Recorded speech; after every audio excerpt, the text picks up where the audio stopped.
नमस्कार, मी भरत मुकुंद ताम्हनकर. भारत भ्रमंती चॅनलमध्ये आपले सर्वांचे स्वागत आहे.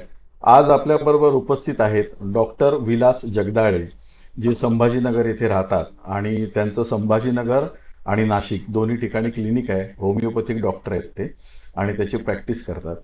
तर त्यांना एक अनुभव आलेला आहे. ते 10-15 वर्षापूर्वी त्यांचा एक ॲक्सिडेंट झाला होता छोटा आणि तेव्हा ते कोमामध्ये गेले होते आणि तेव्हा त्यांना जो अनुभव आलेला आहे तो आपल्याबरोबर आज ते शेअर करणार आहेत. तर त्यांचं स्वागत करण्यापूर्वी तुम्हाला मी जी नेहमी विनंती करतो तीच मी परत करत आहे. आपल्या चॅनलवरचे व्हिडिओ जर तुम्हाला आवडत असतील तर चॅनलला सबस्क्राईब करा, बेल आयकन दाबा, म्हणजे प्रत्येक येणाऱ्या व्हिडिओचं नोटिफिकेशन तुम्हाला मिळेल. तसंच आता मी चॅनलवर एक क्यू आर कोड देणार आहे. ज्यांना चॅनलला आपल्या सपोर्ट करायचं आहे ते क्यू आर कोड स्कॅन करून सपोर्ट करू शकतात. तर डॉक्टरांचं आपण स्वागत करूया भारत भ्रमंतीवर. नमस्कार डॉक्टर साहेब, तुमचं स्वागत आहे नमस्कार भारत सर. भ्रमंती धन्यवाद चॅनल. सर. नमस्कार. धन्यवाद. तर तुम्ही स्वतःबद्दल थोडं प्रेक्षकांना सांगा. मी एकदमच ब्रीफ ओळख दिली आहे, तर तुम्ही स्वतःबद्दल थोडं सांगा. मी डॉक्टर विलास जगदाळे, संभाजीनगर येथे 2010 पासून मी होमिओपॅथी प्रॅक्टिस करतोय. औरंगाबादला संभाजीनगर आणि नाशिक दोन ठिकाणी माझे क्लिनिक आहेत. शनिवार रविवार मी नाशिकला असतो, बाकी दिवस संभाजीनगरला. मी एक विसल ब्लोअर आहे. विसल ब्लोअर अशा व्यक्तीला म्हटलं जातं की जो एखादी गोष्ट कोर्टासमोर घेऊन जातो, जी पहिल्यांदा कोर्टासमोर घेऊन जातो आणि सामाजिक पब्लिकसाठी त्याला न्याय किंवा त्याची व्यवस्था करण्यासाठी कोर्टामध्ये याचिका करतो. त्याला PIL म्हणतात, पब्लिक इंटरेस्ट लिटिगेशन म्हणतात, जनहित याचिका. तर जनहित याचिका करताय. मी 5G ची जनहित याचिका केलेली आहे, जिओ प्रोडक्टची जनहित याचिका केली आहे, कॅल्सियम प्रोडक्टची जनहित याचिका केली आहे. सगळ्यात पहिली माझी जनहित याचिका होती ती व्हॅक्सिन कंपल्सरी करू नका, जे कोविडच्या टाइम मध्ये झालं होतं. ते साईड इफेक्ट तुम्ही आता पाहत आहे. तुम्ही त्यावेळेस कोर्टामध्ये दाखल केली डॉक्युमेंट्स. आणि असे माझे 4-5 याचिका आहेत. प्रॅक्टिस सोबत मी सामाजिक कार्य पण करतो. बरोबर, ठीक आहे. तर तुम्हाला जो अनुभव आला होता तुमचा छोटा एक ऍक्सिडेंट झाल्यानंतर, कोमामध्ये गेला होता तुम्ही 1-2 दिवसासाठी, तर तो अनुभव प्रेक्षकांना तुम्ही सांगावा अशी तुम्हाला मी विनंती करतो. 2014ला 19 जुलै 2014 तोच जुलैच असेल, जून किंवा जुलै येते. तर त्यावेळेस बाईकवर जात असताना साईड डॅश मला ट्रकने दिला होता. मी मागे बसलो होतो, माझा मित्र माझी गाडी चालवत होता. तर त्यावेळेस साईड डॅश झाल्यावर रोड रॅश झाल्यामुळं हेड इंजुरी झाली. कंपाऊंड फ्रॅक्चर झालं. कंपाऊंड फ्रॅक्चर म्हणजे ज्या ठिकाणी तुमचं हाड हे बॉडी फाडून बाहेर येतं, तर ते कंपाऊंड फ्रॅक्चर होतं माझ्या राईट थायचं. डॉक्टर 3 दिवस हॉस्पिटल ऍडमिट झाल्यावर डॉक्टर पहिल्या दिवशी म्हणे की जोपर्यंत हा कोमातनं बाहेर येणार नाही तोपर्यंत याचं ऑपरेशन आपण करू शकणार नाहीये. जर हा आलाच बाहेर तर ऑपरेशन होईल. 3 दिवसाच्या त्या पिरियडमध्ये मी कोमाच्या परिस्थितीमध्ये होतो. ज्यावेळेस मी याच्या आधी मी माझ्या लहानपणीचं सांगतो की लहानपणी कॉलेज शाळेत असताना मला ड्रीम्स पडायचे आणि ते ड्रीम एवढे भयानक भीतीदायक राहायचे की मी झोपेतून उठून बसायचो, रडायचो की काय पाहिले. लहान होतो, 7-8 वर्ष, 7वी-8वीला असेल. कधी कधी ते नंतर नंतर एवढे इंटेन्स होत चालले होते कॉलेज लाईफ मध्ये की मी बेडवरनं उडून खाली पडायचो. आणि उठल्यावर पाहायचो की बाबा जे पाहिलं ते खरंय की हे पाहतो हे खरंय, इतके ते रिअलिस्टिक राहायचे. पण मी ते पूर्ण स्वप्न, त्या ड्रीम्स मी पाहत नव्हतो. मी डोळे मध्येच उडून द्यायचो.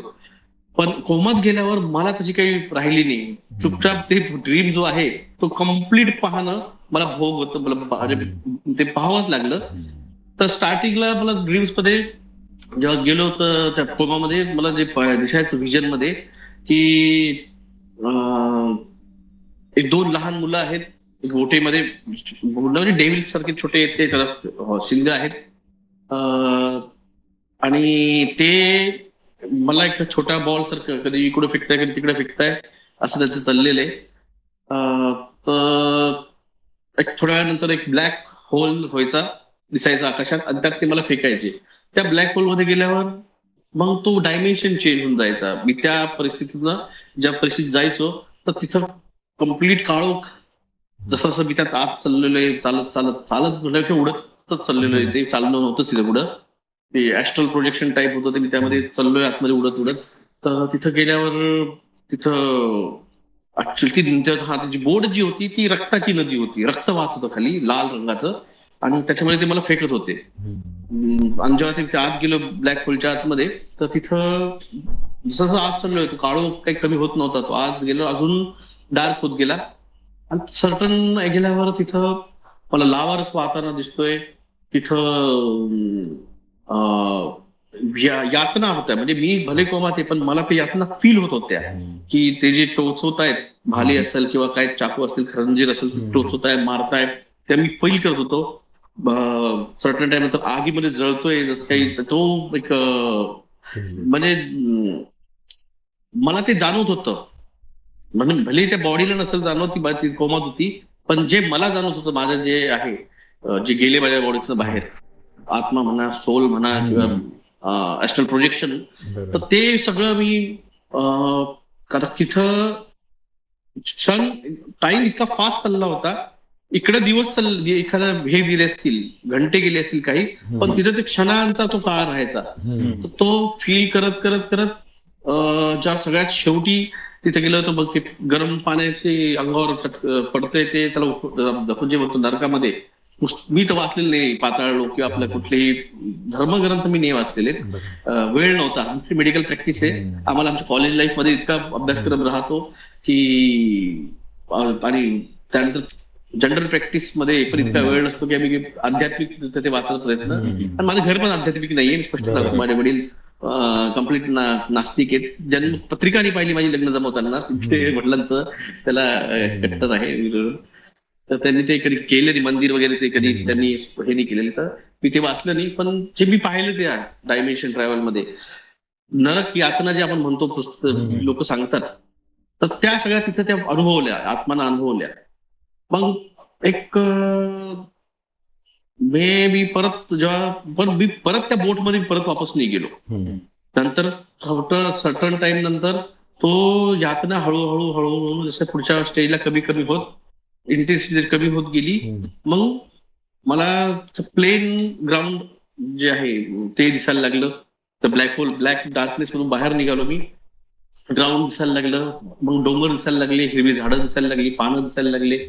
एक फ्रेशनेस, एक चार्मिंग वातावरण त्या ठिकाणी ते अनुभवलं. बॉडी उडतच होती, आकाशामध्ये होती, खाली नव्हती ग्राउंड लेवलला, ती उडतच होती. पक्षी दिसायला लागले, वेगवेगळे समुद्रावरून चाललोय तर समुद्री जे पक्षी असतात व्हाईट कलरचे, नाव नाही माहिती मला त्याचे, पण ते सिगल दिसायला लागले. अजून जसा वर आता हे पृथ्वीवर होतो, समजा जे होतं ते आधी होतं, खालून वर लेवलला आलो, जिथं सगळं एकदम ग्रीनरी आहे. त्यानंतर काही पिरियड नंतर, कारण टाइम लॅप्स मला नाही माहिती किती दिवस किंवा किती घंटे मी त्याच्यामध्ये होतो, पण एवढे की ज्या वेळेस मी त्या ब्लॅक रूम किंवा ब्लॅक होल मध्ये होतो, तर मला आणि तेव्हा जे पेन मला फील होत होतं, तर मला नंतर जे कोमातनं बाहेर आलं, माझे बाजूला जे होते मित्र, घरचे लोक, ते सांगायचे की तू पहिल्या दिवशी तुझी बॉडी उडत होती बेडवर, तू एक्स्ट्रीम, तुला ते हे होत होतं की तुझी बॉडी, आणि तुझा फिवर एवढा हाय गेला होता की तुझ्या बाजूला कूलर्स लावावं लागले होते बॉडीला थंड करायला. आणि काही वेळानंतर तुझी बॉडी एवढी थंड होत होती, तुझ्या बाजूला हिटर लावावं लागत होते. तर दोन्ही एक्स्ट्रीम माझी बॉडी इथं फील करत होती. हे मला नंतर बाकी जे आहेत आजूबाजूला जे होते मित्रमंडळी किंवा घरचे, त्यांनी सांगितले. तर मे बी तो पेन जो मी तिथं फील करत होतो, ती त्या बॉडीला ती सेन्स होत असेल. ज्यावेळेस ते पूर्ण ग्रीन आणि ते सगळं समुद्र वगैरे गेल्यावर मग आकाशाकडं जो होता माझं उडणं, ते आकाशाकडं. आणि तिथं पहिल्यांदा कॉस्मिक शिव जे आहेत, आपले जे शिव जे आहेत बसलेले याच्यावर, जे पाहतो मूर्ती, ती नाही, तर कॉस्मिक एनर्जी जी दिसते शिवाच्या रूपातली, ती मला तिथं दिसली. तो डायमेन्शन पाहिला. नंतर जे परत पुढच्या याच्यामध्ये अजून डायमेन्शन्स मध्ये गेलो, तर एक ब्राईट व्हाईट लाईट मला त्या स्वतःकडे तो ओढत आहे, खेचत आहे, तो मी अनुभव घेतला. ब्लॅक दुरून जसा एखादा टेल लॅम्प दिसतो गाडीचा, आपण हायवेवर चाललोय, ते टेल लॅम्प आपल्याला दिसतोय, आणि जसं आपण जर टेल लॅम्पच्या जवळ आपली गाडी स्पीड चांगली असेल तर आपण जवळ जातो, आणि जवळ गेल्यावर तो ब्राईट होतो, एक ट्यूबलाईट पेक्षा पण ब्राईट. तेवढपर्यंत मी ते पाहिलं. आणि नंतर काय झालंय, मी लाईट मध्ये गेलो नाही, किंवा त्या लाईटचं काय झालंय, काय माहिती, सडन जाग आली आणि मी तिसऱ्या दिवशी उठलो, बसलो, ऑपरेशन झालं. ऑपरेशन झाल्यावर मला डॉक्टरांनी हेवी अँटीबायोटिक्स दिले होते. म्हणजे त्यावेळेस सगळ्यात हेवी अँटीबायोटिक, आता ते नॉर्मल झालेत, पण 2014ला मेरोपियनम आणि काहीतरी अजून एक नाव होतं, पी पासून नाव होतं, पेपरसिलिन, पेपरामाइन्स काहीतरी. इतके हाय होते ते अँटीबायोटिक्स की ते दिल्यानंतर मी डिल्युजन मध्ये जायचो, हॅल्युसिनेशन मध्ये जायचो. मी सरांना म्हटलं, पण सर रिक्वेस्ट केली, सर प्लीज अँटीबायोटिकचा डोस कमी करा, मला नाही होते. तर एक दिवस तर त्या सिस्टरला काय गडबड होती काय माहिती, शेवटचे 2 दिवस राहिले होते, 7 डेजचे होते अँटीबायोटिकचा डोस. कारण उंड ओपन होतं थाईचं, मोठं उंड होतं त्याच्यामुळं, आणि गँग्रीन होण्याचे चान्सेस असतात. जिथं मसल फॅट जास्त राहतो तर तिथं गँग्रीन होण्याचे चान्सेस वाढतात ओपन उंड मध्ये. त्यामध्ये मी दिले असतील हायर अँटीबायोटिक्स. पण तो मला इतका, त्या नर्सला काय गडबड, तिनं फास्ट इंजेक्शन, स्लो इंजेक्शन द्यावं लागतं, तिने इतकं फास्ट दिलं इंजेक्शन. ती गेल्यानंतर मी लिटरली बेडवरनं खाली पडलो. मग सरांना रिक्वेस्ट केली, सर असं चाललंय. पण त्या फेज मध्ये तो जो होता सिनरिओ, जो मी त्या कोमामध्ये पाहिला होता, तो रिपीट होऊ लागला होता. मी रिपीट त्याच ब्लॅक होल मध्ये गेलो नाही कधी. पण त्याला पुढचं जी जर्नी होती, मग तिथून मला आपला जो विष्णू लोक तुम्ही म्हणाल त्याला, की कारण ह्या गॅलेक्सीच्या बाहेरच जे आहे ते स्टार्स म्हणा किंवा तिथले त्या गोष्टी त्या दिसायला लागल्या. त्या रिपीट होत होत्या, वेग जागा बदलत होती, पण त्या गोष्टी होत होत्या. मे बी त्या हायर अँटीबायोटिक्सनी त्या ब्रेन लेवलला, मला त्या लेवलला सिडेट करत असतील त्या, की ते दिसत असेल. पण तिथून आल्यानंतर मला स्वप्न पडायला लागले. स्वप्न क्लिअर पडायला लागले, भीतीदायक नव्हते पडत, पण क्लिअर पडत होते. त्यातले काही स्वप्न, एक तर स्वप्न मला रिपीट होतं की मी किल्ल्याचा रस्ता सापडत नाहीये. मग त्या किल्ल्यात कसं बाहेर पडायचं तेही कळत नव्हतं. 2020ला कोविड लागला, त्याच्या आधी मी याचिका दाखल केलेली होती. आणि त्या मी याचिका करता मला अधिकार होता लोकांना जनजागृत करायचा. तर मी लोकांना जनजागृत करायचो, आम्ही नका घेऊ, मग व्हॅक्सिनवर जिओ, मग 5G सगळं झालं. 2021च्या वेळेस मी शेवटचा व्हिडिओ बनवला होता माझ्या युट्यूब चॅनलचा, त्याची डिलीट झाली आता. त्याच्यावर होता की बाबा क्लायमेट लॉकडाऊन एक परिस्थिती येईल. तर हे मी व्हिजन मध्ये पाहिलं होतं. स्वप्नामध्ये मला सकाळी मॉर्निंगला इंटेन्स यायचं, सकाळी 5-5:30ला, 5:30-6 पर्यंत. आणि ते इतकं इंटेन्स राहायचं की मी ठरवलं होतं की डोळे नाही उघडायचे, पाहायचं जे दिसतंय आपल्याला ते पाहायचं, डोळे नाही उघडायचे. सगळे इंटेन्सली पाहायचो. आणि येऊन सकाळी मॉर्निंगला 7 वाजता माझं लाईव्ह स्टार्ट व्हायचं, युट्यूब लाईव्ह. आणि युट्यूबवर येऊन सांगायचो की असं मला दिसतंय व्हिजन मध्ये, आणि परिस्थिती अशा होणार आहेत, क्लायमेट चेंज, लॉकडाऊन लागणार आहे. ह्या परिस्थिती पृथ्वीवर असं वातावरण राहील की मक्का मदिना हे इनहॅबिटेड होणार आहे. तिथं इतका पाऊस पडेल की नवीन अमेझॉनचं जंगल तिथं उगवणार आहे. आणि जिथं आज हॅबिटंट आहे, जिथं जसं मिडल ईस्ट मध्ये इनहॅबिटंट, पण युरोपियन कंट्री जिथं आज हॅबिटंट आहे ते इनहॅबिटंट होणार आहे. तिथं घराच्या वरती बर्फ पडेल, काही युरोप भागामध्ये घराच्या वरती बर्फ जाईल हाईट एका सीझन मध्ये. आणि काही युरोपियन भाग इतका गरम होईल की तिथं राहायची परिस्थिती होणार नाही. मग नंतर व्हिजन मध्ये अर्थक्वेक्स, सायक्लॉन्स, टोर्नेडो हे सगळे दिसायला लागले होते. ते सगळं सांगितलं, त्याचं चॅनल डिलीट झालं. मग मी दुसरं सेकंड चॅनल हे ओपन केलं. याला पण मध्ये सरकार ब्लॉक मारायचं, तर मी अजून माझे 2 चॅनल आहेत, chat with doctor Vilas Jagdale and discuss with doctor Vilas Jagdale म्हणून 2 आहेत अजून. तर कमी सबस्क्रायबर मॅक्सिमम ह्या चॅनलवर देतो माझ्या, जे आहे डॉक्टर विलास जगदाळे. पण तिथं अजून त्या गोष्टी क्लिअर व्हिजन मध्ये दिसायला लागल्या. ज्या जशा येत गेल्या तसं त्या गोष्टी झाल्या. 2021च्या ऑक्टोबर महिन्यात मी पहिल्यांदा हे जे आज एक्सप्लेन सांगतोय लोकांना की बाबा मी ऍस्ट्रल प्रोजेक्शन झालं होतं माझं, मी बॉडी सोडून बाहेर गेलो होतो. तर मला एका गुजरातच्या मॅडम आहेत, त्यांनी कॉल केला आणि त्यांनी मला कॉन्ट्रॅक्ट बद्दल, सोल कॉन्ट्रॅक्ट बद्दल विचारलं. मी म्हटलं मी हे कुठंच बोललेलो नाही आजपर्यंत, फर्स्ट टाइम तुम्ही मला विचारताय. माझ्या घरच्यांना नाही माहिती, आईला नाही, वडिलांना नाही, मित्रांना नाही माहिती कोणाला, तर तुम्ही कसं काय. तर मी त्यांचा थोडासा निग्लेक्ट केला 2-3 दिवस. त्यांचे कॉल यायचे, त्यांची आई माझं चॅनल पाहायच्या, त्या सुद्धा डॉक्टर होत्या. तर त्यांनी मग 2-3 दिवस परत कॉल करून, डॉक्टर ते असं तुमचं सगळं आहे, सॉल्व कॉन्ट्रॅक्ट तुम्ही साईन करावा. म्हणून मॅडम कॉन्ट्रॅक्ट मला वाचता येत नाहीये. हम्म. येतोय, आलाय माझ्यासमोर, तुम्ही पहिली व्यक्ती मी सांगतो तुम्हाला, आलाय माझ्यासमोर, तुम्ही वाचलेला नाहीये. हम्म. ते म्हणे तुम्ही वाचा. ठीक आहे म्हटलं. मग 2-3 दिवसांनी स्वप्नामध्ये, मी मेडिटेशन तोवर कधी नव्हतं केलेलं, मला मेडिटेशन करतात कसं हे पण माहित नव्हतं, वेळच नव्हता आणि नव्हतं घर, आध्यात्मिक घरात नव्हती बॅकग्राऊंड माझ्या. तर म्हणजे धार्मिक आहेत घरातले, धार्मिक आहे पण आध्यात्मिक बरोबर. नाहीये. म्हणजे आमच्या घरामध्ये एकादशी आई धरते. माझ्या आईच्या साईडचे पुरं 7 जनरेशन माळकरी आहेत, वारकरी संप्रदायाचे आहेत. माझ्या वडिलांच्या साईडचे माझे 2 आत्या, माझे काका हे त्यांनी माळ घातलेले वारकरी आहेत ते.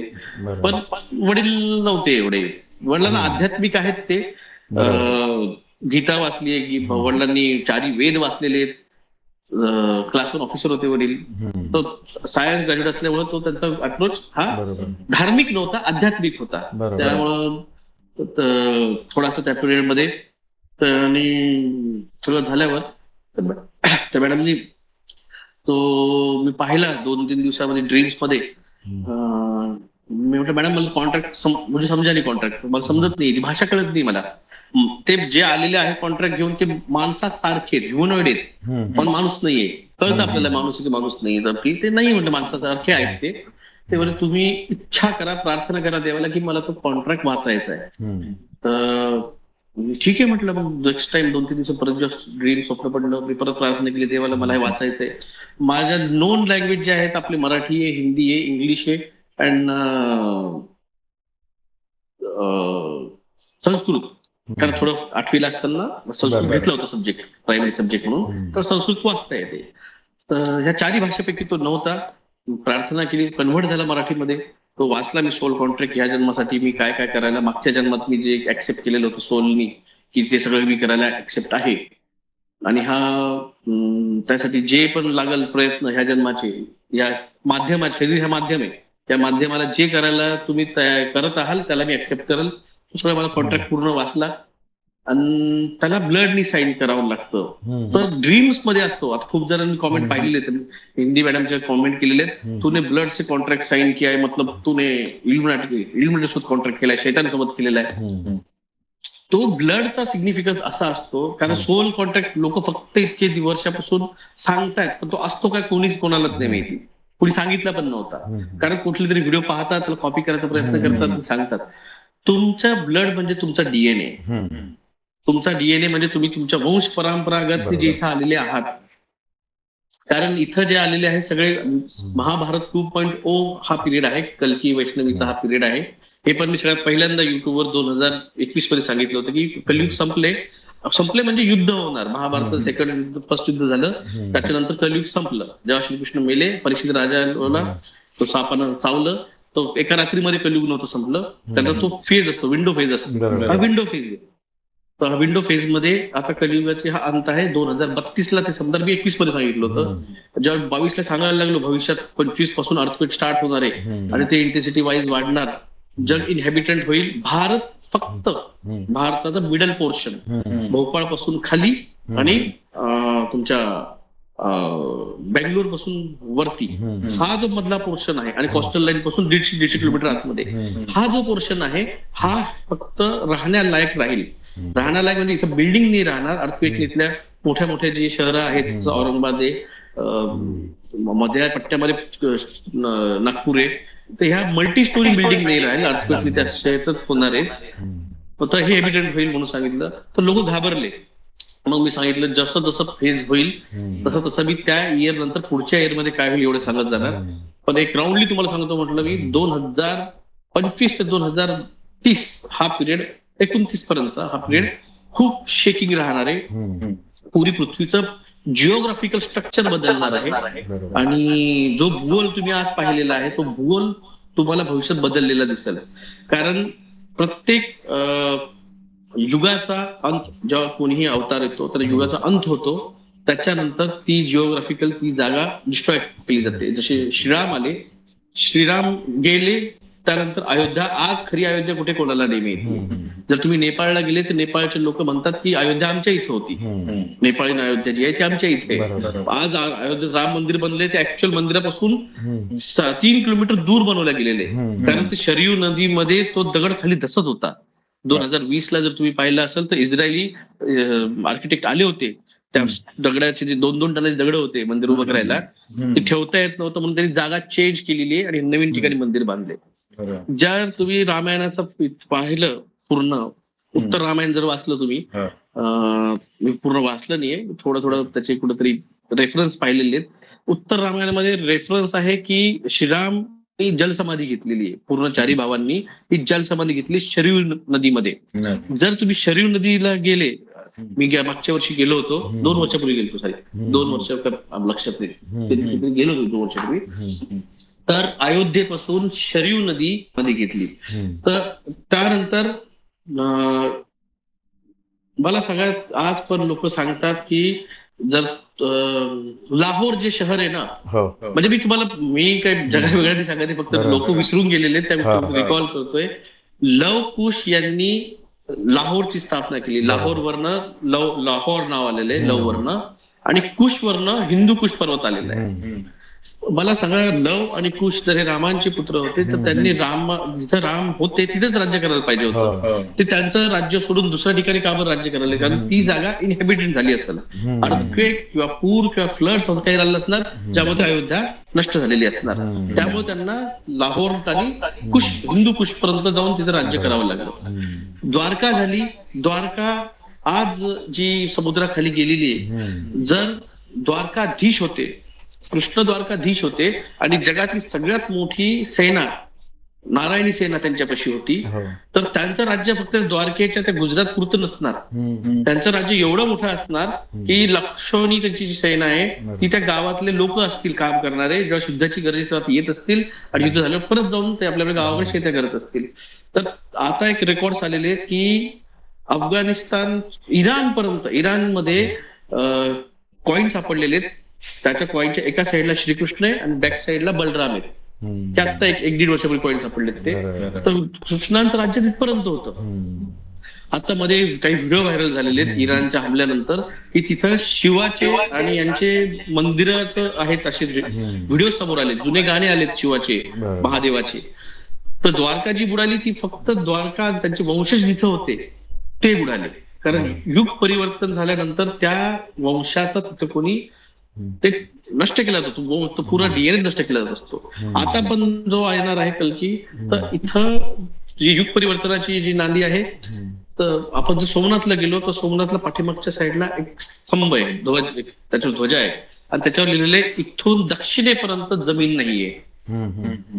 तर इथून अंटार्क्टिकापर्यंत, खंडापर्यंत मध्ये कुठलीही जमीन नाहीये. आता जी नवीन जमीन येणार आहे ती मदगास्करच्या जवळ येणार आहे, भूमीतून बाहेर येईल ती. याचं उदाहरण पाहिजे तुम्हाला, 3 दिवसापूर्वी 7.8चा अर्थक्वेक फिलिपिन्स मध्ये आला. 200 मीटर जमीन नवीन त्या समुद्रकिनारी नवीन जमीन बाहेर आलेली आहे. जवळपास 400-500 किलोमीटर लांब आणि 200 मीटर बाहेर अशी जमीन ती बाहेर आली आहे. तर सेम ही ह्या मदगास्करच्या तिथे बाहेर येणार आहे. आणि त्या ठिकाणी हे जे आहेत मिडल भारतामध्ये राहणारे 2030 नंतरचे लोक, त्यांना तिथं हलवलं जाईल. नवीन राजधानी कलियुग संपल्यावर कल्की आणि वैष्णवीची ती तिथं बनणार आहे. आता ह्यासाठी इथलं डिस्ट्रक्शन झाल्याशिवाय क्रिएशन होणार नाहीये. 2 एनर्जी काम करतात, एक तर डिस्ट्रक्शनची एनर्जी काम करते आणि क्रिएशनची काम करते. तुम्हाला जर तुमचं जुनं घर तोडून नवीन बांधायचं असेल तर जुनं तोडू द्यावं लागेल. जुनं तुटल्यावर मग तुम्ही आर्किटेक्ट लावून नवीन घर तयार कराल. तसं ते नवीन घर बनवण्यासाठी तिथं नवीन लँड बाहेर करण्यासाठी कमीत कमी 9-9.5 लेवलचा अर्थक्वेक तिथं होईल, तेव्हा तो तिथले ज्वालामुखी फुटून तिथून जमीन बाहेर येईल. तर त्या 9 लेवलच्या अर्थक्वेकला आणण्यासाठी पुऱ्या पृथ्वीवर 6, 7, 8, 9 पर्यंत अर्थक्वेक घेऊन जावं लागणार आहे. आणि ह्या मागच्या 2 वर्षात तुम्ही पहा, भारतामध्ये, नॉर्थ इंडियामध्ये आणि महाराष्ट्रात पण 1.2 to 1.6 असे अर्थक्वेक होते. मागच्या ह्या 2 वर्षात ती इंटेन्सिटी वाढत वाढत वाढत ह्या आठवड्याभरात नागपूर, अकोला, चंद्रपूर, छत्तीसगड, रायपूर इथं 4.3चे अर्थक्वेक आलेले आहेत. आणि हे आता इंटेन्सिटी जशी जशी जशी वाढत जाईल दरवर्षी, आता 26 झालेले, 27, 28, 29, तर त्या ठिकाणी तो जी आहे पृथ्वीची. कारण लोक इथं ऐकायला तयार नाहीये, कोणी समजून घ्यायला तयार नाहीये. डोनाल्ड ट्रम्प लोक दुनियाला डिस्ट्रॉय करायला निघालेले आहेत. चायना इकडून दुनियाला सगळ्या जगाला ताणून धरते, रशिया तिकडून अर्ध्या युरोपला ताणून धरलेले. तर इथले सगळे जे शासक आहेत ते सगळे दुःशासक झालेले आहेत. आणि इथले धनवान जे असले 1% जगाचे, त्या जगावर ते पूर्ण असं त्यांचा अजेंडा आहे न्यू वर्ल्ड ऑर्डरचा, की जगाची पॉप्युलेशन 800 करोडवरनं 50 करोडवर आणायची. मग त्यासाठी लोकांना जिओमुख घालून 5G नेट रेडिएशननी तुमचे कोविड सारखे वॅक्सिन्स, कॅन्सर पॉझिटिव्ह वॅक्सिन्स हे देऊन ज्यांचा अजेंडा ते फॉलो करताय. पृथ्वी कुठंतरी ती गोष्टीला ती कॉन्शियस आहे. बरोबर. पृथ्वी जी ती कॉन्शियसनेस अवेक जागायला लागलेली आहे. सूर्यावर सोलार फ्लेअर ब्लास्ट होत आहेत, त्याच्यामुळं तिथून जे निघत आहे किरण, alpha, theta, gamma, delta particles हे पृथ्वीच्या मेंटल कोअरला, तिथल्या पार्टिकल्सला ऍक्टिव्ह करताय. आणि त्यामुळे पृथ्वीचा मॅग्मा आहे तो आता फिरायला लागलाय आणि तो वरच्या लेयर्सला हलवायला लागलाय. त्याचा सोलार फ्लेअर ब्लास्टचा परिणाम आपल्या शरीरावर पण होतो. आपले जे कुंडली चक्रात जे आहेत त्याला ते बंबाल्डिंग करून आणि पृथ्वीचा ह्युमन रेझोनन्स आपल्या बॉडीला ऍक्टिव्ह करतोय. त्यामुळे आध्यात्मिक जागृती मागच्या 2 वर्षामध्ये लोकांमध्ये खूप आलेली आहे. खूप लोक आध्यात्मिक चॅनल्स, आध्यात्मिक न्यूज, आध्यात्मिक इन्फॉर्मेशन शोधायला लागलेले आहेत. कारण हे सगळं तुमच्या बॉडीमध्ये एक जीन असतो उजव्या भुवईच्या बिलकुल वरती, त्याला एक्स क्रोमोझोम म्हणतात, त्याला गॉड जीन म्हणतात. आणि ह्या कोविडचं व्हॅक्सिन जे आहे याला त्या गॉड जीनला डिस्ट्रॉय करण्याचं मेन काम होतं. तर आमचा प्रयत्न होता की तो गॉड जीन वाचावा, लोकांना रिलिजियसनेस कडं, स्पिरिच्युअलिटीकडं, अवेकनिंग जी आहे आत्म्याची त्याच्याकडे त्यांना प्रमोट करावं. आणि त्यांना एनर्जीज कशा काम करतायत ह्या पृथ्वीवर. कारण आपलं शरीर जे आहे हे पंचतत्वाचं बनलेलं आहे, पण याला चालवणारी जी गोष्ट आहे ती एनर्जी आहे. ती एनर्जी आपण फळामधून घेतोय, भाज्यामधून घेतोय, जे पण आपण अन्न खातोय त्याच्यामधून ती एनर्जी आपण घेतोय. कारण जे काही या पृथ्वीवर उगतंय त्याला उगवल्यावर त्याचं फोटोसिंथेसिस करून त्याला फुलामधून फळामध्ये कन्वर्ट करायचं काम फक्त सूर्याच्या किरणांनी होते. सूर्याची किरणांची ती एनर्जी आपण त्या फळातनं, जे नॉनव्हेज खाताय त्यांनी त्या जनावरांनी खाल्लेले गायचा चारा आणि त्या चाऱ्यातून त्यांनी स्वतःमध्ये जी एनर्जी घेतली आणि नॉनव्हेज खाण्यातून त्याच्यामध्ये स्वतः त्यांच्यामध्ये पण तीच एनर्जी जाते. तर ती ऊर्जा, ती एनर्जी, हा सगळा खेळ एनर्जीचा आहे. हे जे मंदिरं बनवल्या गेलेले सगळे जुने एन्शियंट मंदिरं, हे त्या एनर्जी सोर्सला एक ठिकाणी स्टोअर करण्यासाठी, आकाशी एनर्जी, जे ब्रह्मांडी एनर्जी, तिला जे घुमट बनवून ज्याला जे कळस बसवल्या गेलेले आहेत ते त्या एनर्जीला खेचतात. जसं आपले जुने जे आहेत त्यांना माहिती असलं अँटीन होते टीव्हीचे, त्याला फ्रिक्वेन्सी सेट करावी लागायची, तसं ते एनर्जी त्यांनी सेट करून ठेवली त्या अँटीनाद्वारे आणि त्या गर्भगृहामध्ये ती आणल्या जाते.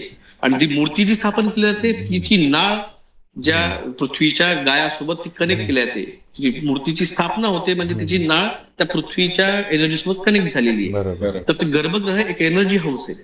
तुम्ही ज्या मंदिरात जाता तर तुम्ही ज्या बसता तिथं मेडिटेशनला, लोकांना काय म्हणतात जा बसा मंदिरात, पण इथं आज असे झालेले की येतात, दर्शन करतात आणि जातात. कोणी 2 मिनिटं त्या मंदिरामध्ये बसायला पण तयार नाहीये. मग ती एनर्जी घेणार कधी तुम्ही? आणि सगळा खेळ एनर्जीचा आहे. तर तुम्ही जाऊन जेव्हा बसाल एनर्जी घ्यायला मंदिरामध्ये, तुम्ही जेव्हा मंदिरात जाताय तर मंदिराच्या बाहेर जर एखादं झाड असेल, त्या झाडाचं एक पान परमिशननी, झाडाच्या परमिशननी तोडायचं, की मी तुमच्या परमिशननी मी हे पान घेतो आहे. ते पान घेऊन त्याचं देठ जे आहे ते त्या साईडला ठेवायचं आणि ते पानाचा पुढचा भाग असतो केलेला तो तुमच्याकडे ठेवायचा आणि त्याच्यावर 3 बोटं ठेवून डाव्या हात तुमच्या मुलाधारवर ठेवायचा. आणि जो तुम्हाला गुरुमंत्र दिलेला असेल तो गुरुमंत्र नसल तर कुठलाही ओंकार करा, मृत्युंजय मंत्र घ्या. खास करून ओंकार बेटर राहतो कारण शिव हे आदियोगी आहेत. तर ओंकार 108चा तो तुम्ही तिथं बसून करा. कारण त्या त्या पृथ्वी झाड जे ते जमिनीत गाडले गेले त्याचे मुळं त्यात आहे, त्या पृथ्वीची एनर्जी त्याच्यामध्ये आहे. आणि तुम्ही पान आत्ता तोडून जरी आणलं तरी आजपर्यंत सिद्ध झालेले की आत्ता तोडून आणलेलं पान देखील त्या झाडासोबत कनेक्टेड असतं. तर ही आदिवासी मेडिटेशन टेक्निक आहे. मी जेव्हा छत्तीसगडमध्ये गेलो होतो तर तिथले आदिवासी जे होते धर्मगुरू, जसे आपले शंकराचार्य आहेत, हिंदू धर्मात, तसे आदिवासींच्या मध्ये त्यांचे धर्मगुरू आहेत, प्रधान म्हणतात त्यांना. त्यांचे सगळ्यात मोठे जे प्रधान होते त्यांनी मला ही टेक्निक तिथं त्यांनी ते शिकवली होती त्यांच्या इथं. तर त्याचा तो मी कोर्स होता त्यांचा एक 2 ते करायला लावला त्यांनी. तर सर्टिफिकेट पण आणि हे पण दिले त्यांनी, मोमेंटो पण दिलेला आहे. तर ती एनर्जी तुम्ही ती घेऊ शकता, ती तुमच्या मूलाधारमध्ये जाऊन तुमच्या शरीरामध्ये ती चक्रासला आणि याला ऍक्टिव्ह करू शकते. आता जे तुम्ही जेव्हा कोमामधनं बाहेर आल्यानंतर हे जे प्रिडिक्शन्स वगैरे करायला लागलात, हे तुम्हाला कोमाच्या ह्या घटनेनंतर ही पॉवर आली का सुरुवातीपासून होती? नाही, आधी तर मी पाहत नव्हतो ना, मी डोळे उघडून द्यायचो, घाबरायचो, रडायचो. लहान होतो तर आईच्या कुशीमध्ये जाऊन रडायचो. बरोबर. काय चाललंय मला, असं काय होतंय, काय दिसतंय मला, हे भीती वाटायची. बरोबर. म्हणजे ही पॉवर तुमच्याकडे पहिल्यापासून होती, फक्त जी ह्याच्यानंतर तुम्ही ती पॉवर मी ओळखली त्याला. ओळखली. ओळखायला कंट्रोल नव्हती माझ्या हातामध्ये नव्हती. जन्मताच तुम्हाला ती पॉवर होती, असं आहे त्याचा अर्थ. फक्त ती हिडन होती. हिडन होती. ती तुम्हाला नंतर ज्या ऍक्सिडेंट नंतर तुम्हाला तो एक फायदा झाला की तुम्हाला ती पॉवर सापडली आणि कशी यूज करायची ते समजलं त्याच्यानंतर. ते मग ते पण मी तोपर्यंत मी करत नव्हतो यूज. मी फक्त झोपायचो. 2020 मध्ये म्हणलं मी झोपायचो, मला स्वप्नामध्ये यायचं. पण 2022 पासून 22ला ज्या होत्या त्या गुजरातच्या मॅडम, त्यांनी माझं काहीतरी मला स्वप्न पडायची, ते लॉक उघडत नव्हते मला स्वप्नांचे क्लूज. तर त्यांनी मला स्वप्नांचे क्लूज सांगितले, तुम्ही याचा असा असा तुम्ही जाऊन शोधा. मी ते शोधलं तर क्लू भेटला. मग जर्नी अजून तिथून पुढे स्टार्ट झाली. मग मी डोळे बंद मिटून करून बसायला लागलो. मग 2014 नंतर ऍक्सिडेंट नंतर मी वैजापूरला व्हिजिट राहायचो, वैजापूर पैठण. बसने जायचो, ट्रॅव्हलिंग होत नव्हती एवढी, ड्राईव्ह करत पेशंट पाहणं. तर बसने जायचो, तर मी गाणे लावून माझ्या जे आवडते गाणे लागलं एखादं चुकून त्या प्लेलिस्ट मधलं लावता लावता, तर मग मी ते व्हिजन मला त्या सुरू होऊन जायचे, ते दिसणं मुद्दामून नाही. हेड गाणे ऐकतोय मी आणि गाणं आवडलंय मला, तर ते दिसायला लागायचे. पण 2022 नंतर मी थोडस मेडिटेशन मंदिरात जाऊ लागलो आणि मी मेडिटेशन करायला लागलो. डोळे मिटून बसायला लागलो. गुरुमंत्र नव्हता माझ्यापाशी, मी फक्त ओम करायचो. तर मला ते व्हिजन तेव्हा पण दिसायला लागायला सुरुवात झाली की आता अरे म्हणजे आता मी कंट्रोल करू शकतो, आता हे मी पाहू शकतो, माझ्या मर्जीनं पाहू शकतो, माझ्या इच्छेनं पाहू शकतोय आता ते वाढत वाढत वाढत 22 नंतर ते आज असं आहे की आज जरी मी डोळे मिटून बसलो तर तो मी व्हाईट लाईट जो आहे नंतर, तर 2022 नंतर तो जो व्हाईट लाईट पाशी मी जाऊन परत आलो होतो, तर मी त्या 2020ला मी त्या लाईटच्या आतमध्ये पण गेलो. आणि गॉड तत्व काय आहे हे आपण जे मूर्त्या पाहतोय कुठली असो ती, ते तिथं नाहीये तसं काही. ते तसं काही नाही. त्याचा जो आहे तो मल्टी कलर्स मध्ये आणि एक पॅटर्न मध्ये आहे. मी जेव्हा त्या व्हाईट लाईट मध्ये मी एंटर केलं आणि तिथे जो मला मल्टी कलरचा जो शेप आणि पॅटर्न दिसला होता, गॉड तत्व हे सोर्स ऑफ ओरिजिन आहे. जसा मिरर आहे, एक तुम्ही काच पाहता, काचेच्या त्या साईडला काय आहे तो तुम्हाला पाहू शकतोय. किंवा दुसरं एक ट्रान्सफर असते, इकडचा माणूस तिकडचा पाहू शकतो, तिकडचा माणूस इकडे पाहू शकतो. पण एक दुसरी काच असते की वन साइडेड व्ह्यू असतो तिला. एक तर आतलाच माणूस बाहेरचा पाहू शकतो किंवा बाहेरचा माणूस आतल्याला पाहू शकतो. तर ते म्हटलं यार, आपण सगळे पाहतो की व्हाईट लाईटचा समोर आपण स्पेक्ट्रम धरला तर इकडे 7 रंग दिसतात. दृश्यमान, पावसाळ्यात जे दृश्यमान येतं त्या व्हाईट लाईट मधून तो सूर्य जातो. बरोबर. तर गॉड तत्व जे आहे तो व्हाईट लाईट जो होता, त्या व्हाईट लाईटच्या आतमध्ये मल्टी कलर्स ते देवाची स्वरूप आहे.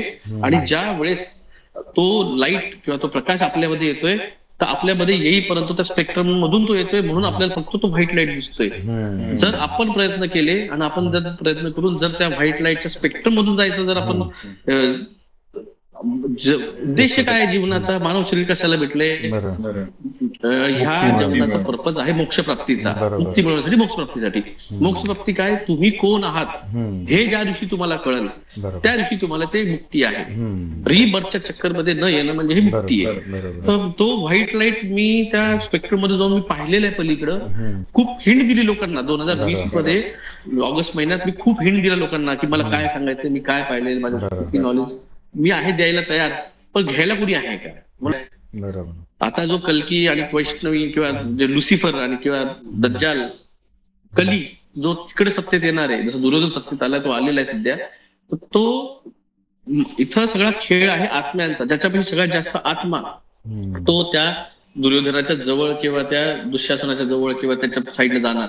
आणि ह्या साईडला जे आहेत पांडव, महाभारताचे 2.0चे, इथं जे जास्तीत जास्त आत्म्यांना वाचवतील, ज्यांना ते कॅन्सर, व्हॅक्सिन्स, जिओमो, 5G यांच्यापासून वाचवतील आणि त्यांच्या आत्मेची जागृती करतील, ते ह्या साईडला, पांडवांच्या साईडला राहतील.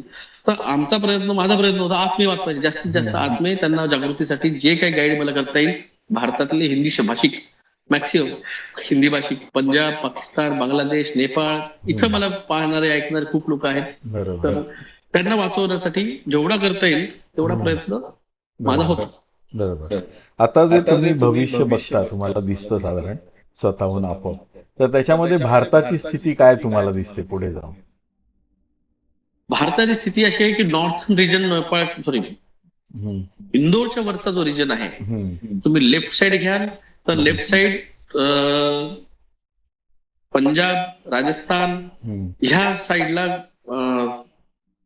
आणि वरती दिल्लीच्या वरचा पट्टा, हा इनहॅबिटंट यासाठी होईल की तिथं बर्फ इतका पडेल की तिथं राहू शकणार नाही. कारण सध्या उष्ण भागातले राजस्थान लोक उष्ण भागात राहणारे लोक आहेत. जर राजस्थान मध्ये जर बर्फ पडायला लागला तर तिथले लोक तिथले हॅबिटंट नाहीये, ते उष्ण कटिबंधीय लोकांतले, त्यांना मग उष्ण भागामध्ये येणं गरजेचं आहे. प्लस हा जो इकडचा पट्टा आहे, बिहार, हरियाणा, छत्तीसगड, हा परिसर, तिथं अर्थक्वेक्स आणि याच्यामुळं जास्त इनहॅबिटंट होण्याचे, म्हणजे असं नाही की लोकच राहणार नाही, पण जे मॅक्सिमम राहणारी आबादी आपण ज्याला म्हणतो, ती तिथं राहण्यालायक राहणार नाही. कारण जास्त, कारण सायक्लॉन्स आणि टोर्नाडो इतके येणारे भारतात, ते पाहिले होते विजन्स मध्ये, की त्या लोकांना जिथं मानव जाती सगळ्यात जास्त वसलेली आहे तिथे येणं गरजेचं आहे. हा सगळा पोर्शन जो आहे हा मिडल भागामध्ये येईल. कोस्टल लाईनचा प्रॉब्लेम हा आहे की कोस्टल लाईन्सला तिथांच्या याला काही धोका नाही, पण जे बाहेरच्या देशात अर्थक्वेक होणार आहे, जर मागच्या वेळेस इंडोनेशियात अर्थक्वेक झाला तर पुरा साऊथ मध्ये सुनामी आली होती, तर त्या बाहेरच्या देशातल्या होणाऱ्या अर्थक्वेक मुळे कोस्टल लाईनवर सुनामीज येणार आहे. प्लस मध्ये काहीतरी झोन्स आता ऍक्टिव्ह झालेले जे नव्हते, फॉन्ट लाईन म्हणतात त्याला, तर तो अर्थक्वेकनी पण एक थोडा झटका राहणार बऱ्यापैकी. बिग सिटीजला मोठा प्रॉब्लेम राहणार, कारण मोठे मोठे बिल्डिंग्स आहेत, तिथे एक तेवढा मोठा प्रोपोर्शन आहे. तुम्हाला आठवत असेल 1993 ला किल्लारीला भूकंप आला होता लातूरला, आणि किल्लारीचा किस्सा ऐकला होता, कारण मी ते गंगाखेडला होतो, तिसरीला होतो, गंगाखेडला राहत होतो, गंगाखेड लातूर जवळचे. तर आम्ही किस्सा ऐकला होता की आधी, आता पण गावाकडे असं असतं की फाटा असतो, गाडी बस फाट्यावर येते, लोकांना सोडते आणि लोक आपलं गाव आतमध्ये अर्धा किलोमीटर असतं, ते आपले पायी पायी जातात. तर बस आली सकाळी, मुक्कामी बस असते, वापस जायचं असतं तिला जिल्ह्याला, तर किल्लारीवरनं बस लातूरला जाणार होती, तर ती बाऊच्या गावावरून ती मुक्कामी बस निघाली. जुन्या काळात मुक्कामी बसच राहायच्या, आता नाही तेवढं. तर मुक्कामी बस निघाली आणि किल्लारी पाशी ती आली. लोक चढतात सकाळी सकाळी, जिल्ह्याला, तालुक्याला, जिल्ह्याला जायचंय म्हणून चढतात. कोणीच माणूस नाहीये, म्हणून कंडक्टर आणि बस ड्रायव्हर उतरले खाली, बाबा कोणीच माणूस कसं काय नाही. अर्धा किलोमीटर ते थोडं चालत गेले आतमध्ये, गावामध्ये जाऊन पाहावं म्हटलं की काय झाले, लोकांचा टायमिंग चुकला असेल. आत गेले, अख्खं गाव निश्चयनाबूत झालेलं, गावाचं नामो निशान नव्हता लातूरला, किल्लारीला. तर विचार करा, तर एक गाव पुरा अख्खं किल्लारी जर एका भूकंपात गायब होऊ शकतं, ते पण होतं दगडाचं बांधलेले, हे तर सिमेंट आणि कॉन्क्रीटचे. तुमच्या मागच्या वर्षी गेट वे ऑफ इंडियाच्या एक्झॅक्ट समोर 2.3चा अर्थक्वेक आलेला आहे. आणि आता तुमच्या वाशीच्या खाडीमध्ये एक बॉइलिंग, समुद्रामधून बॉइलिंग एक व्हिडिओ समोर आले होते. तर तो जो आहे गुजरात आणि अफगाणिस्तानकडे आणि वरती तुर्कीकडे जाणारा, ती प्लेट ऍक्टिव्ह झालेली आहे. अफगाणिस्तानमध्ये सध्या, पाकिस्तानमध्ये कराची आणि वरच्या भागामध्ये 6 आणि 6.3चे अर्थक्वेक होत आहे. तर वरचा रिजन, नॉर्थन रिजन, 2027 डिसेंबर पर्यंत एक 7-7.5चा अर्थक्वेक, त्याला जानेवारी मार्च 2027च्या मार्च पर्यंत एक 7चा आधीचा अर्थक्वेक. मी 14 जानेवारी सांगितलं होतं, संक्रांतीनंतर एक वॉर्निंग अर्थक्वेक भारताला भेटणार आहे, आणि 16 तारखेला 4.3चा दिल्लीमध्ये आला होता. तर वॉर्निंग साईन संपलेली आहे. होळी नंतर तर मी म्हटलं कधी येऊ शकतो. बी प्रिपेअर्ड नॉर्थ इंडिया, बस एवढंच मला मी म्हणणे, काही सांगणार नाही नॉर्थ इंडियाला. आणि आपल्याला दिसतच आहे उत्तराखंडमध्ये आता मध्ये सगळं पूर्ण नदी संपूर्ण आली खाली, गावच गेलं गाडलं, सगळं माती वगैरे. जोशीमठ, हा जोशीमठचा किस्सा हा, होता. तो जोशीमठ. किस्सा असा होता जोशीमठचा, मी लाईव्ह मध्ये सांगतोय की मी पाहिलं होतं, मला व्हिजन मध्ये दिसलं जोशीमठ लिहून आलं होतं. मला जेव्हा मी व्हिजन पाहतो तर मला एक काहीतरी स्थान दाखवलं जातं तिथं फेमस. मी म्हटलं होतं, मी एक दिवस मेडिटेशन मध्ये बसलो आणि मी पाहिलं की जी आपली अमेरिकेची ती हे आहे मशाल मूर्ती. मूर्ती, तर तिच्यावर मी वीज कोसळताना पाहिली. हा. आणि हा किस्सा होता 2023चा, 23 मध्ये पाहिली होती. आणि तो किस्सा 2024 मध्ये झाला, त्याच्यावर वीज पडली. तर काही पोर्शन तुटून खाली पडला होता. तर जे माझे व्ह्युअर्स माझ्या चॅनलचे त्यांना माहिती होतं, मी सांगितलं होतं 1 वर्षापूर्वी ते झालेले. तसं हे जोशीमठचा किस्सा मी सांगतोय लाईव्ह मध्ये की जोशीमठ बी प्रिपेअर्ड, तुमच्या इथं लँडस्लाइड होणार आहे खूप मोठी. जोशीमठला मी सांगितलं लाईव्हली, मला कॉल आला अर्धा तास, सर युट्यूब पे एबीपी कोई भी न्यूज देखो. पण जाऊन पाहिलं जोशीमठची न्यूज स्टार्ट चालली होती की जोशीमठ मध्ये तो लँडस्लाइड झालेला आहे. मी तुर्कीला त्यावेळेस दिवशी बोललो, 3 मार्च 2022 ला मी बोललो की बी प्रिपेअर्ड तुर्की, 3 दिन के अंदर अर्थक्वेक आने वाला है. आणि 6 तारखेला मॉर्निंगला 7.7चा आला होता. 21 मार्च 2023 ला मी दिल्लीमध्ये होतो आणि दिल्लीहून निघताना माझे मित्र होते, 5-6 जण होते माझ्यासोबत, 6-7 जण होते. आणि मी तिथं निघताना मी तिथं मित्राला बोललो एका की भाई संभल के, आज रात को आने वाला है दिल्ली में. आणि मी जसं 20 तारखेला तिथून सकाळी 21 ला मॉर्निंगला फ्लाईट होती रिटर्न संभाजीनगरला यायला, 7 वाजता 5:30 ला निघाली, 7 ला लँड झालो. आलो घरी, क्लिनिक आंघोळ करून क्लिनिकला आलो. थकलो होतो दिवसभर, किसान आंदोलन होतं तिथं 20 मार्च 2023 ला, तिथं फिरलो होतो, थकलो होतो. तर मी रात्री 8:30 ला 8:45 ला जेवण करून मी झोपून गेलो. 9:30 वाजता कॉल्स आले, पण मी झोपलेलो होतो, खूप गाढ झोप होती, मला काय कॉल आलेलं कळलं नाही. घरच्यांनी फोन उचलला, नंतर त्यांनी अजून फोन वाजायला लागले, तिनं स्विच ऑफ करून टाकला फोन घरच्यांनी. मी सकाळी उठलो, सरळ स्विच ऑन केला, 10 रिसिव्ह कॉल, 50 मिस कॉल. म्हटलं काय झालंय. मित्र आहेत जवळचेच, त्यांना फोन केला बाजूला शेलार सर, आणि त्यांना बोललो तुम्ही आल्यावर की सर दिल्लीला आज अर्थक्वेक आहे, सांभाळून 24 तास आत येणार आहे म्हटलं. ते म्हणे डॉक्टर शेलार, डॉक्टर सर काय झालं. अरे सर काय बोलले म्हणे काल तुम्ही रात्री जाताना, आणि रात्री 9:30 ला आला म्हणे दिल्लीमध्ये 4.8चा. ते म्हटलं अरे झोपू द्या म्हटलं मला. तर ते झालंय. ते काही किस्से असे आहेत की जे इंडेज मध्ये झालेले आहेत, आणि काही किस्से आता घडत आहेत, थोडं लेट होत आहेत पण घडत आहेत. मला परवा दिसलेले ड्रीम, मुंबईमध्ये नॉनस्टॉप 3 अर्थक्वेक्स मी पाहिलेले आहेत. आणि मीही आज किती तारीख आहे, 23 आहे. मी या पुढचे 4-5 दिवस बोललो होतो 90 ते 96 तास, त्या गोष्टीला पण झाले. आता कालचा दिवस 5 झालेला आहे, तर ड्यू आहे तो ह्या आठवड्यातला. आम्ही डेट्स देत नाही, पण ह्या आठवड्यात आहे, मुंबईला आहे का नॉनस्टॉप 3 तरी येणार, नॉनस्टॉप 3 तरी येणार. मुंबईत जर झाला ना, बाप रे बाप, तिथे काय बिल्डिंग आहेत आणि काय होईल त्याचं खरं नाही, अवघड आहे परिस्थिती. तर हे म्हणजे तुमचा ऍक्सिडेंट झाल्यानंतर तुम्हाला ती शक्ती वापरता येऊ लागली की तुम्ही येऊ लागली. आधी कळत नव्हती काय, आधी कळत कारण आध्यात्मिक कोणी नव्हतं ना. बरोबर, आध्यात्मिक कोणी नव्हतं त्यामुळे. बरोबर. तर ही मग मला 2023 ला गुरु पण, 2023 ला मला गुरु पण शोधत आले. मला तोपर्यंत ते गुरु नव्हते, आध्यात्मिक गुरु नव्हते. 2023 गुरु आले, त्यांनी गुरु दीक्षा दिली. त्यांना आदेश झाला की डॉक्टर विलास जगदाळे नावाच्या औरंगाबादला आहेत आणि त्यांना जाऊन तुला गुरु दीक्षा द्यायची आहे. ते आले, त्यांनी मला 2023 ला गुरु दीक्षा दिली. मग गुरु मंत्र भेटले, त्याच्या ताकदीनं तर अजून जास्त डीप त्या गोष्टीला पाहणं, ते फील करणं, त्या घटना.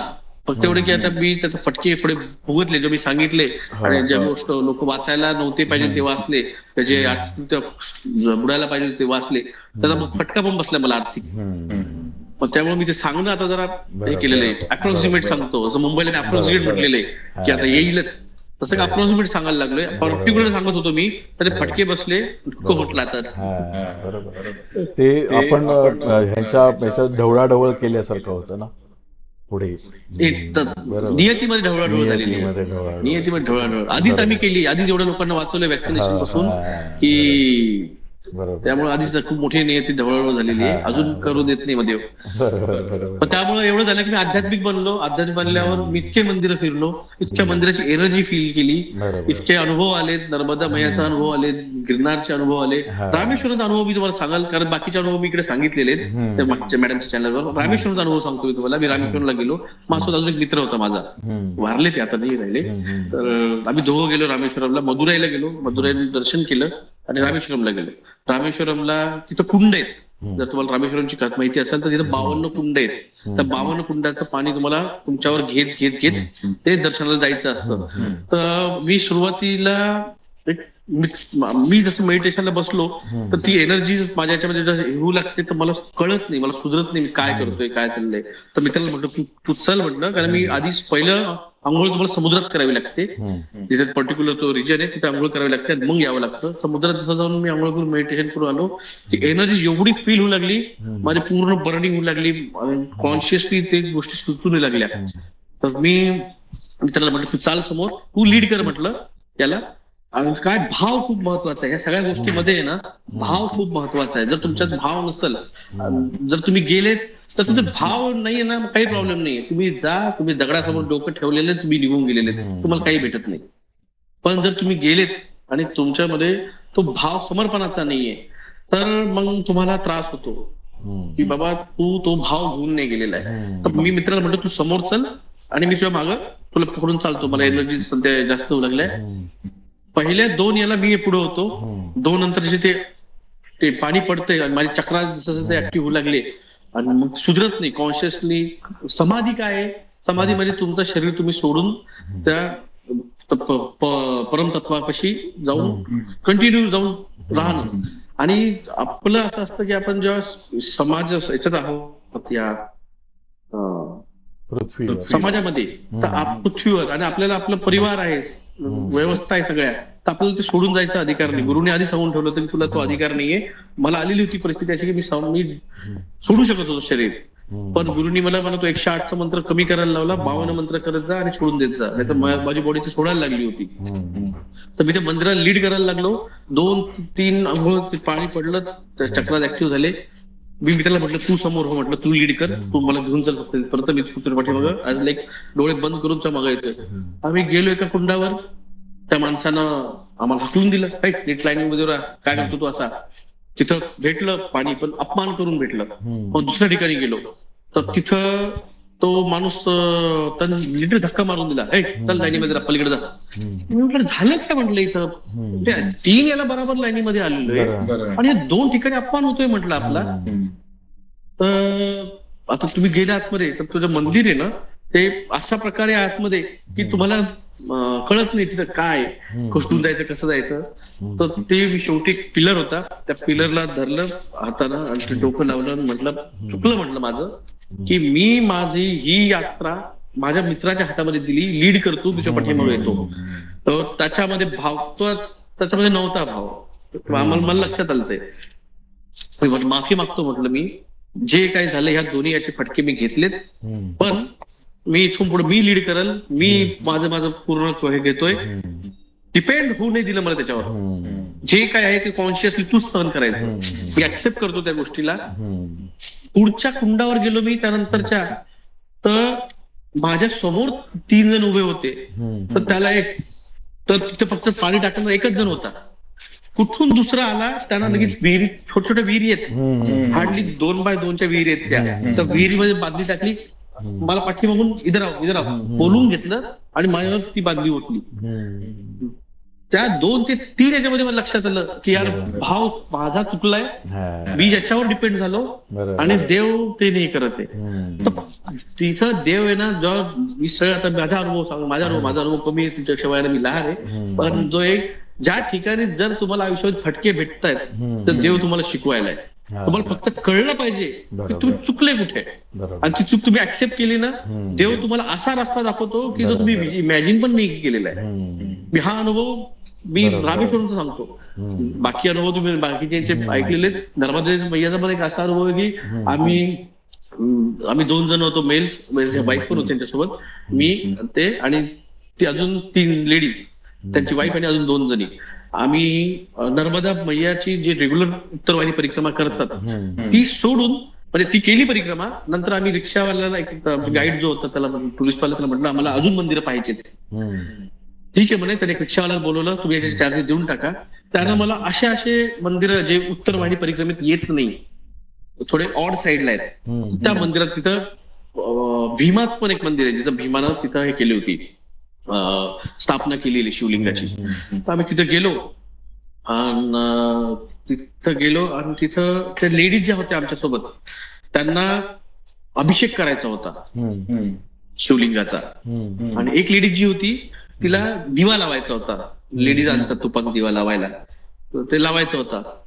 ते आम्हाला रिएक्शन म्हणे आपल्याला पाणी कुठे भेटेल इथं. 2 मुली आल्या, छोट्या मुली होत्या, 8-9 इयर्सच्या. त्या आल्या, काय क्या चाहिए गुजरातीमध्ये विचारलं की काय पाहिजे.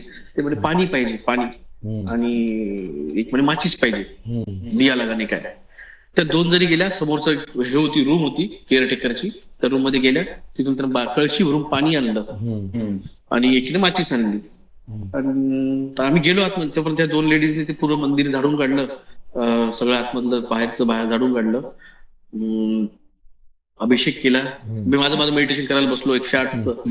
माझं मेडिटेशन करून उठलो, तोपर्यंत हे सगळं पाणी अभिषेक करून आणि दिवा लावून झालं होतं. बाहेर आलो, ते म्हणे ती मुली कुठे म्हणे 2, त्यांना आम्हाला थोडे पैसे द्यायचे, दान करायचे, कन्यादान करावं लागतं, इथं देऊन टाकून आणि पाणी दिले. तर एक माणूस आला तिकडून चालत, क्या हो गया, बोले वो 2 बच्चियां कहाँ पे.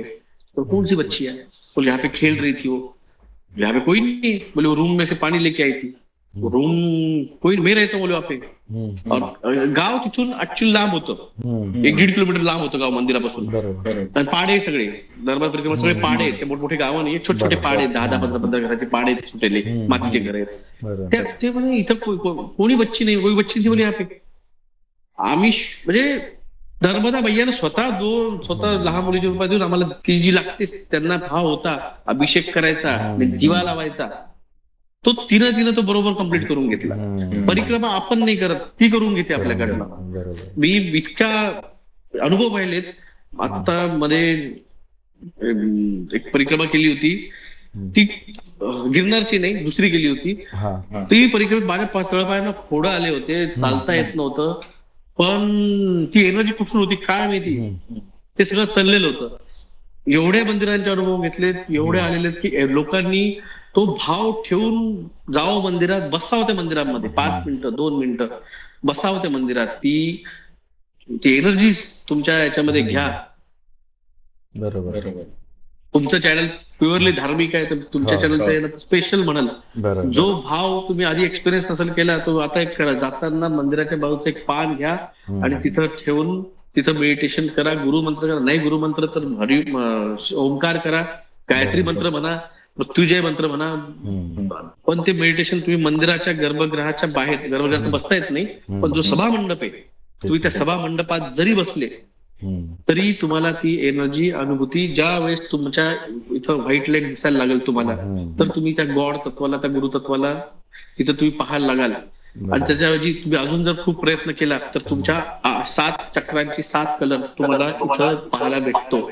जो चक्र तुमचा ऍक्टिव्ह होत आहे तो तुम्हाला इथं तो कलर दिसायला लागतो.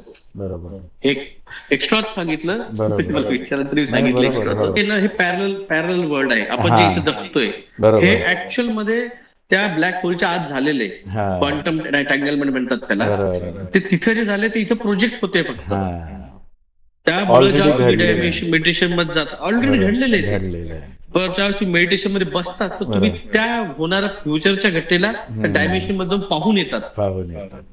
म्हणून तुम्हाला ती घटना कळते की 15 मिनिटांनी कोण काय करायचं. मी म्हणतोय की या 2032 नंतर काय होणार आहे, मे बी ती टाइमलाईन त्या डायमेन्शन मध्ये गेल्यामुळे ती मला कनेक्ट झालेली आहे. ही याला फिजिक्स मध्ये आता त्याला क्वांटम एंटँगलमेंट हा शब्द आलेला आहे. बरोबर. नाही, तो मी म्हणून मला तुमचे अनुभव का पटले, कारण मी थोडे त्यातले घेतलेत, म्हणजे 1 पैसा अनुभव घेतलाय मी त्या गोष्टीचा. आणि अजून पण आपला थर्ड सेन्स असतो बघा, की आपल्याला असं बेचैन होतं कुठे काय वाईट घटना घडणार असेल तर ते बेचैन. आपले जे 5 तत्व आहेत, टच, पेन, टेस्ट, विजन हा. हिअरिंग हा. आणि सेन्स, बरोबर. मच्छर बसला काय हा, हा, सेन्स. हा. याच्यानंतर जो दुसरा येतो त्याला तो सिक्स सिक्स सेन्स सेन्स. म्हणतात. बरोबर. तर हे सिक्स सेन्स हम्म. आणि हे पाच पंच एनर्जीज पंचतत्व. ह्या कनेक्ट ज्या होतात ना, हा. तर हे 11 कला बनतात. हा. श्रीकृष्ण 64 कलांनी होते, हा. श्रीराम 16 कलांनी होते. हा. तसं जो पण आपल्या अवेकनिंग मध्ये ह्या कुंडलिनी एक जरी ऍक्टिव्ह करू शकला तर त्याचे 6 प्लस 5 11 कला त्या माणसामध्ये आलेल्या असतात. बरोबर. तर हे जे व्हिजन दिसणं, हे जे फ्युचर पाहणं, हे त्या कलापैकी एक कला आहे. बरोबर. तेच तर तर तिथपर्यंत. तोपर्यंत आता सतयुगामध्ये जाणार आहे हो. 800 करोड पैकी 64 करोड लोक फक्त या पृथ्वीवर राहणार. बरोबर. भारतामध्येच राहतील, शेवटचा हा. फेज भारतातच राहणार. तर हे तेच लोक राहतील ज्यांनी आपल्या ह्या षड रिपूवर काम केलेलं राहील. हा. बरोबर. आज म्हणजे पैसा, गाडी, प्रॉपर्टी, मुलगा हे देवाने दाखवून दिलेले आहे. बरोबर. देवाने दाखवून दिलेले आहे की बाबा श्रीकृष्णाने स्वतःचे मुलं अभिमन्यू, प्रद्युम्न यांना सुद्धा मरू दिले त्या सुनामीमध्ये. हो. राम स्वतः लव कुशला सोडून गेले. हो. तुम्हाला मोह टाकावाच लागतो, सोडावाच लागतो. बरोबर. तर तो ह्या कलियुगाच्या अंतानंतर सतयुग येईल. त्या सतयुगामध्ये तो ज्यांच्या हे 6 षडरिपूर निघून गेलेत त्यांनाच त्या पुढच्या युगामध्ये जायला चान्स भेटणार. बरोबर. हे एक सत्य आहे. आणि हे जोपर्यंत आध्यात्मिक गुरु सांगणार नाही लोकांना, बरोबर. आज आध्यात्मिक गुरुच फसून पडलेले आहेत. हे जे गुरु आहेत, शंकर गुरुजी महाराज माझ्या गुरूंचे गुरु आहेत, ते माझे पण गुरु होतात. बरोबर. तर ते जालन्याच्या एका छोट्याशा खेड्यात राहायचे. हो. आता लास्ट इयर एक्सपायर झाले ते, बरोबर. कैलासवासी झाले. तर ते एका छोट्याशा खेड्यामध्ये राहायचे. बरोबर. ज्यावेळेस तर मला अकबर गुरु माझे गुरु जे आहेत त्यांना आदेश झाला, शंकर गुरुजींना आदेश झाला की मला शिष्य बनवायचं, पण आता ते येऊ शकत नव्हते. एज जास्त होतं, 87+ एज होतं. बरोबर. किडनीज त्यांच्या वीक झाल्या होत्या. तर त्यांनी त्यांच्या शिष्याला, माझे गुरु, त्यांना आदेश केला की जा आणि यांना गुरु दीक्षा दे. बरोबर. मी जेव्हा त्यांच्या इथं गेलो आणि जेव्हा पहिल्यांदा गुरुंच्या बाजूला बसलो, मी गुरुपौर्णिमा होती, तर मी त्यांना भेटलो माझ्या गुरुंना. ते घेऊन गेले त्यांच्या गुरुपाशी. तर मी जाऊन त्यांच्या चरणापाशी बसलो. म्हणजे जेवढी एनर्जी मी त्या पद्मनाभन मंदिरात किंवा रामेश्वरमच्या मंदिरामध्ये जे पूर्ण दर्शन करून 108 मंत्र जाप करून ती तेवढी नव्हती फील झाली. तेवढी फील झाली की मी स्वतःच ते जे अस्तित्व ते विसरून, डोळे मिटून नुसतं माझी बॉडी व्हायब्रेट होत होती. तर त्यांनी डोक्यावर हात ठेवला आणि ती एनर्जी माझी सगळी बॅलन्स केली कुंडलीची. म्हणे तू याला माझ्याकडे का बरं नाही आणलं, याच्यात एवढी एनर्जी आहे. आणि माझ्या गुरुनी मला सांगून टाकलेलं होतं की तुम्हारी एनर्जी बहुत हाई है, मेरे पे से भी थोड़ा उसको बैलेंस नहीं कर पाऊंगा मैं, वो थोड़ा ऊपर जा रही है, पर आया है आदेश इसलिए मैं कर रहा हूँ, बाकी मेरे ऊपर के जो गुरु है वो संभाल लेंगे. तर त्यामुळे त्यांनी दिली होती दीक्षा. पण तो म्हटलं ना, गुरु जर असतात तर तुम्ही त्यामध्ये जास्त अजून हे करा. जोपर्यंत अकबर आहेत गुरुजी माझे, ते भेटले नव्हते तोपर्यंत मी स्वामी समर्थांना गुरु मानलं होतं. आणि स्वामी समर्थांना मी 2023 पासून गुरु मानलं. 23च्या स्टार्ट पासून, म्हणजे एकदम असं नाही की मी 2020 पासून गुरु मानतोय. एक हार्डली 5 ते 6 महिने मी स्वामी समर्थांना गुरु मानलं. 7व्या महिन्यात तर मला माझे फिजिकल गुरु भेटले. बरोबर. फार तुमच्याशी बोलून मजा आली आणि काहीतरी नवीन समजलं आयुष्यामध्ये. माझ्या चॅनलवर असा कधी पहिल्यांदी एपिसोड झाला नाहीये या विषयावर, तर पहिल्यांदाच या विषयावर मी बोललो तुमच्याशी आणि बोलून छान वाटलं. तुम्ही वेळात वेळ काढून माझ्या चॅनलला तुमचे अनुभव सांगितले, तर त्याबद्दल मी मनापासून तुमचा आभारी आहे. तुम्ही बोलवलं सर, मला त्याबद्दल धन्यवाद. तर धन्यवाद. तुम्ही वेळात वेळ काढून इंटरव्ह्यू तुमचा म्हणजे विचार व्यक्त केले तुमचे, आणि ते लोकांना आवडतील असे आशा करूया आपण. आणि परत लवकर भेटूच आपण सप्तचक्रावर बोलायला. आणि तुम्ही वेळात वेळ काढून इंटरव्ह्यू दिल्याबद्दल धन्यवाद. आणि अशाच व्हिडिओ बघण्यासाठी बघत राहा भारत भ्रमंती. भेटूया अशाच एखाद्या नवीन व्हिडिओमध्ये. तोपर्यंत नर्मदे हर.